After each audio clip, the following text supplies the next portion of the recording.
Ciao amici telespettatori, siamo sempre nella rubrica del Cerco Lavoro e questa sera vi voglio presentare un'altra ragazza, ha 31 anni ed è esattamente di... Termini Imerese. Come ti chiami? Amenta Giuliana. Giuliana. Sì. E cerchi lavoro. Sì.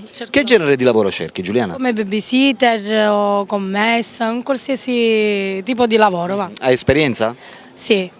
Hai già fatto la babysitter in passato? Babysitter come si chiama la commessa.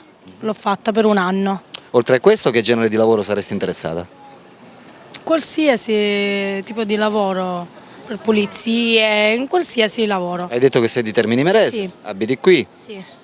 Abito qui. Ascolta, sei fidanzata, sposata, non so? No, sono single. Però. Sei single, quindi sei abbastanza libera di spostarti. Sì. Sei motorizzata? Sì. C'hai la macchina, patente? Il motore c'ho. Il motore. Sì, ora fra un po' mi prendo pure la... Però ti puoi spostare. Sì. Quindi sotto questo lato problemi non ce ne sono, giusto? Sì. Va bene Sì, amici. nelle vicinanze però. Certo, nelle vicinanze di Termini Imerese, giusto? Certo. Bene amici, abbiamo conosciuto Giuliana, 31 anni, per chi fosse disponibile a dare lavoro a Giuliana può mettersi in contatto sempre con noi, Saranno Muri Siciliano, chiamando il nostro numero che vedete in sovraimpressione, ok? Ciao da Alberto, ciao da... Giuliana. Ciao amici, a dopo.